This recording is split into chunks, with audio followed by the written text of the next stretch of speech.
guys were all doing well and having a fantastic Monday afternoon. Just want to give a shout out and a pitch to the hiking club, right? Rocking the last year's hiking club t-shirt. Notice we got the definition of a made-up word from two of my seniors last year, called a melly, right?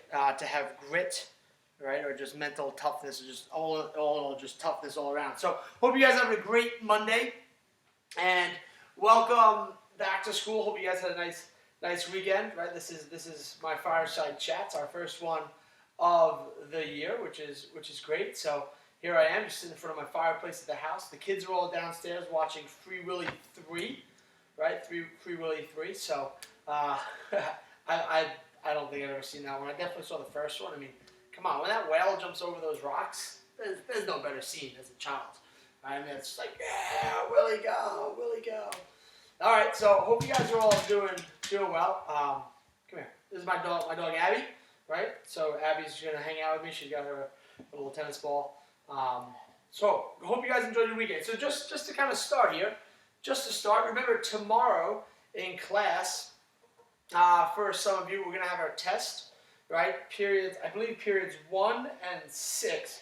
Your test is going to be on Wednesday because we're going to mass tomorrow. So let me just double check that to make sure here, because I don't want to be giving you the wrong information. Right, period 6, very good. So periods 1 and period 6, your test is going to be on Wednesday because we're going to mass tomorrow on Tuesday.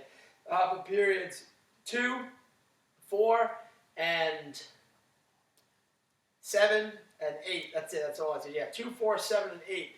Your test is tomorrow. Okay, guys. So hopefully you guys are prepared for that. The test is going to be on sections 4 through 15. Right, 4, which is what we're going to start today.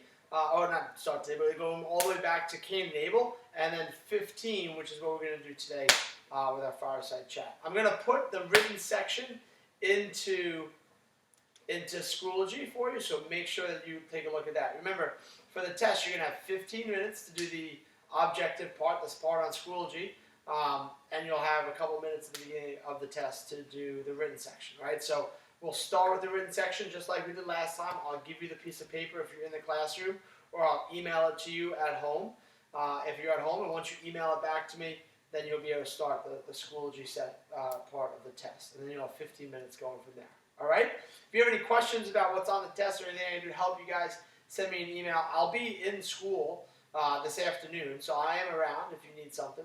Or I'll be in school tomorrow morning early. So let me know. All right, so let's jump right in. Go ahead and open up your iBooks to section 15. Now, all the notes that you need, all the highlights, I'm going to put right into Schoology for you as well, so you have those to copy and bring over, right? But this story is just mind-boggling here, right? This is one of those stories where it's like, what is going on? Like, why would God be asking somebody to do this, right? Why would God ask somebody to sacrifice their child?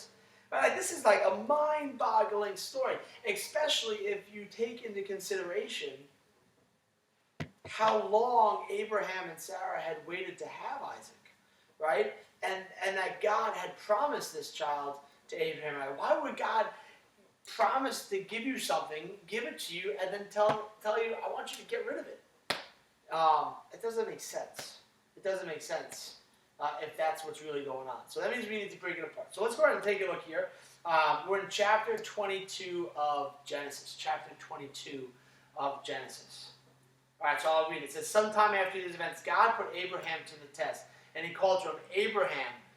Ready, he replied. I got to be honest with you. I love Abraham's reply, right? God says to him, Abraham, and Abraham just goes, ready. He doesn't say to God, like, hold on 1 second, let me finish doing the dishes. Or hold on 1 second, I'm talking to somebody on Snapchat. Or hold on 1 second, God, right? Or like, yeah, what do you need? What's up? What's up? Hey, what's up? Right? He says, ready. Like, God, I am willing and ready to do what you are asking me to do. I love that. I love that. In verse 2, it says, then God said, take your son, Isaac, your only one whom you love, and go to the land of Moriah. There you will offer him up as a holocaust on a height that I will point out to you. Notice, holocaust means sacrifice, a burnt sacrifice. So I want you to take your son to the land of Moriah, and I want you to offer him as a burnt sacrifice to me on the top of this mountain. Now, to just first of all highlight there in verse 2 the words land of Moriah, and then you're going to put on there the note that this is where Isaac is going to be sacrificed, because that's going to play an important role later on in the story. All right? All right. So notice, verse 3. Early the next morning, Abraham saddled his donkey, took with him his son Isaac, and 2 of his servants as well, and with the wood that he had cut for the holocaust, set out for the place of which God had told him. On the 3rd day, Abraham got sight of the place from afar. So this isn't like in Abraham's backyard. Abraham is going to travel for 3 days. He's going to have time to think about this. Right? Like God said, I want you to sacrifice your son. Abraham is going to have time to think. He's got to walk for 3 days to get to the point where the place where he's going to actually sacrifice Isaac. At any point during those 3 days, Abraham could bail. Abraham could peace out. It's not like God says to Abraham, sacrifice your son, and Abraham walks into the other tent and does it. No, Abraham travels for 3 days throughout all this. All right, verse 5. Then, meaning Abraham, he said to his servants, both of you stay here with the donkey while the boy and I go over yonder. We will worship and then come back to you. That's interesting.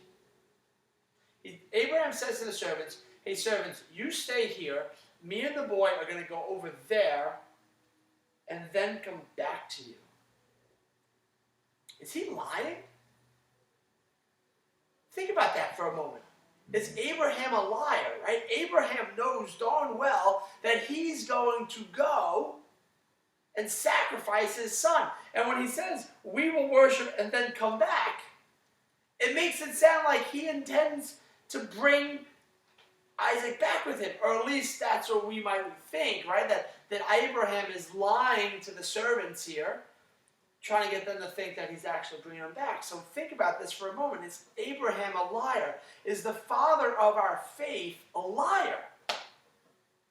That's huge. We're going to table that question for a second. We're going to see how this plays out. Right, verse 6, thereupon Abraham took the wood for the holocaust and laid it on his son Isaac's shoulders, while he himself carried the fire and the knife. All right, so Abraham's going to take the wood that Abraham is going to be sacrificed on for the fire, and he's going to lay it on the back of Isaac. So Isaac now is carrying the wood on his back, and Abraham's got the fire and the knife, and he's like, all right, let's go, Ike. Let's head up this mountain. As the two walked on, Isaac spoke to his father Abraham. Father, he said. Yes, son, he replied. Isaac continued. Here are the fire and the wood, but where is the sheep for the holocaust? Where is the animal? Right? Isaac's a smart boy. I don't know why. I always picture Isaac as like 12. I don't know why. Maybe he's 15. Maybe he's your age. Maybe he's a little younger, like my son's age at 7 rather. How old is he? He's 7. I got so many. I got 4 kids. 7. James is 7. Lizzie's 6. John is 4. Emma is 19 months. Yeah, so he's 7. So 7, 6, 4, 19 months. Those are my kids' ages, in case you were wondering. Anyway, so Isaac says to his dad, Dad, where's the animal? We always bring an animal whenever we offer a sacrifice to God. Where's the animal? We got the fire, we got the wood, we got no animal. And notice what Abraham says. Verse 8, Abraham answered, God himself will provide the sheep for the holocaust. Let's go back to that original question. Is Abraham a liar? He just said to Isaac that God is going to provide the sacrifice. He doesn't say God will provide the sacrifice, kind of be like, oh, kid, it's you. You don't know. He's very specific. He says God will provide the sheep for the sacrifice. Is Abraham a liar? Like, guys, this is like, it would seem as though if we don't really understand what Abraham is thinking here, that Abraham could be a liar. Is he a liar? And if you highlight verse 5, I also want to put you a note. No! Abraham's not lying. What? Did you guys know what consequences that would have for our faith if the father of our faith was a liar? He's not trying to hide from the boy here. Go ahead and click on the Catholic Faith Facts. That's right there below. Did you ever wonder why Abraham is called the father in faith? Did you ever think about that? Did you even know he was called that? He's our father in faith, and it's because of a story like this. Right? You see, because Abraham believes one of two things is going to happen here. Right? Because Abraham knows God is faithful to the promise that he's made to him. He knows that God is going to grant him numerous descendants, as numerous as the stars of the sky, and those descendants are coming from Isaac. So Abraham believes either one of two things is going to happen. Either God is going to stop me from killing Isaac, or he's going to have to raise Isaac from the dead. Because if God is always faithful to his promises, and he told me that Isaac would have many descendants, then we're both coming down that mountain. Abraham is not lying here. It's not lying. That's huge. All right, take a pause so I can take a drink from my bus driver mug. I'm very proud of this mug. I was given this mug from the school when I passed my CDL test to become a bus driver. That's right. I can drive the school buses at Kellenberg, so I actually drove the bus out to Stella Maris today, the retreat house, so I'm going to take a drink. Poke the fire here, because the fire looks like it's getting a little dull. You can't have a dull fire, people. You got to poke it a little bit. Put the king on. Just stick my hand in there. It's a little easier. All right, get in there. All right, grab this one back there. All right. Looking a little better. There we go. That's looking a little bit better now. Gotta have a nice little flame. Can't have a dull fire. Put that in there. Ooh, hot. It's hot. Don't stick your hand in the fire. Not safe. All right, unless you know what you're doing. All right, so now we got our fire going. Right? It's good to have the fire because we're going to see the sacrifice. Right? The sacrifice. Let's see what happens. Verse 9, when they came to the place in which God had told him, Abraham built an altar there and arranged the wood on it. Next, he tied up his son Isaac and put him on top of the wood on the altar. Then he reached out and took his knife to slaughter his son, but the Lord's messenger called him from heaven, Abraham, Abraham. Yes, Lord, he answered. Well, I think Emma's coming to say goodnight. You guys want to say goodnight to Emma? Come here, Emma. Come say goodnight to all my students. Come here, sweetie. Come on. Here she comes. Oh, so Emma's going night-night. Can you say night-night? Can you say bye? Night-night. Say night-night. Can I have a kiss? Can I have a kiss? Thank you, Abby. Thank you. Love you. See you in the morning.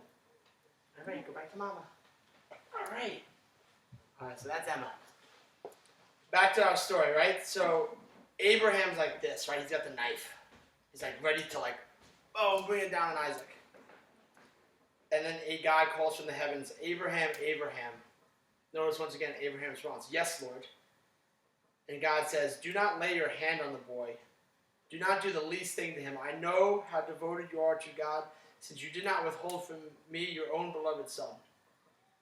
And here's the amazing part. As Abraham looked about, he spied a ram caught in its horns by its thicket.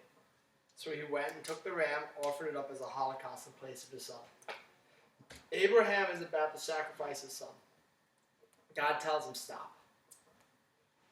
Why did he tell him to stop? Simply, he never wanted Abraham to kill his son. He never intended for Abraham to actually sacrifice Isaac. When people say this story like, Mr. Man, this is horrible. Why would God want somebody to kill their child? He doesn't. He doesn't intend for Abraham to actually kill his son. It's a test. He wants to see just how much Abraham loves him. Right? I always tell everybody, we're supposed to love God above everything, right? So I tell you guys, I try to love God most of my life. He's number one. And then I love my wife. And then I love my children. And my parents are in there too, right? My own siblings, right? But my God is first, because when I love God the most, that makes that I love my wife more, and I love my children more, and my parents more, and my siblings more, and my students more, and my colleagues more, right? Because God loves all those people. So in order for me to love God more, I need to love those people more. And the more I love God, the more I in turn love everybody else. And that's kind of what God is looking from here from Abraham. How much do you love me, Abraham? More than your son? And Abraham's answer is yes. And notice, God does provide the ram. So just make sure you highlight that in verse 13. Spied a ram by its horn in the thicket, right? God provided the sacrifice. Put that note down there. God provided the sacrifice. A ram is just a male sheep. So God does provide. All right? Go to the commentary, just a little note there for you guys. It says, St. Paul will say, faith without works is dead. Oh, that's so true. Right? So true. Right? Faith without works is dead. In other words, you have to put your faith into actions.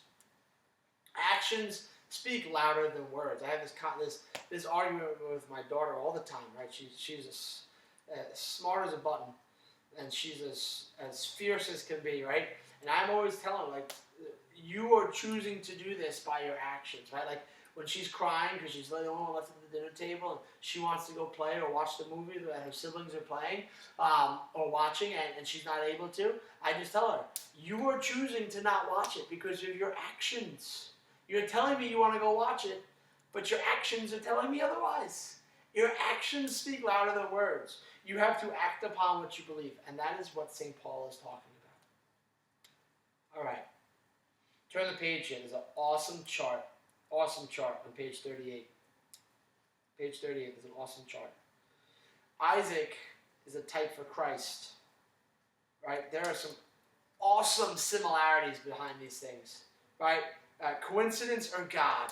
No, it's God. Like, this was intended, right? So let's go through it, right? Abraham is going to offer up his beloved son, his only son, right? His beloved son. The Father, when we talk about Jesus, is going to offer up his son, right? God the Father is going to offer up his son, Jesus. Abraham is going to offer Isaac on Mount Moriah. Get a load of this. This is unbelievable, right? Jesus is sacrificed on Calvary. Calvary is in the Moriah mountain range. Remember, Abraham walked for 3 days. He had to walk for 3 days to get there. So that God could say, ha, Isaac's a type for Jesus. Because Abraham walked for 3 days to sacrifice him on the same mountain that Jesus was sacrificed. That's unbelievable. All right. Number 3, Isaac is going to carry the wood up the hill, right? I told you, he's going to carry the wood up the hill. Jesus is going to carry the wood of his own cross up the mountain as well to be crucified. The son is going to submit to the will of the Father. There is no evidence in the text that Isaac puts up a fight. He just trusts his dad. Jesus, same thing. Does not argue with his Father. Submits to the will. Father, not my will be done, but yours, is what Jesus said. God would provide the lamb for the offering in the case of the sacrifice with Isaac. Right? God also provides the lamb for the offering. Jesus is the Lamb of God. That's why at Mass, when the priest holds up the consecrated host, the body of Jesus, it says, behold the Lamb of God who takes away the sins of the world. All right? And then finally, the last similarity is from obedience comes blessing. From the obedience of Abraham to be willing to offer the sacrifice, right? Abraham is going to be blessed forever, and his descendants forever. And the same thing is true. From the obedience of Christ to die on the cross for us, we are all now blessed forever. Last little note here. If you look at the picture on the top right-hand corner, that's a picture of the foundation stone.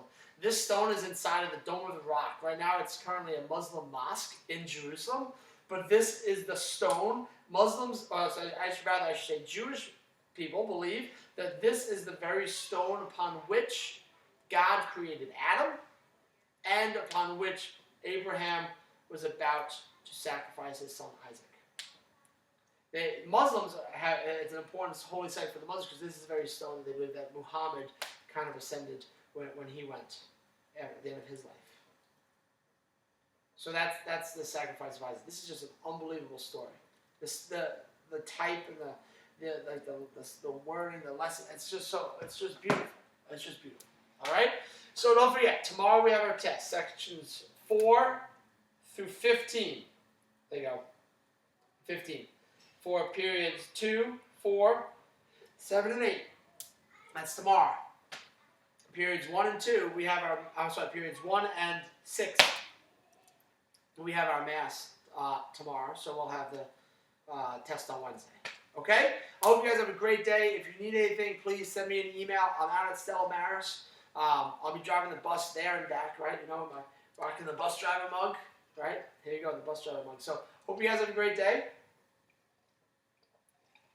And if you filled out all the questions here on the Ed puzzle correctly, you did a good job, then you'll get 100, and I'll count this as a quiz grade for you guys. All right? Let me go ahead and turn this off.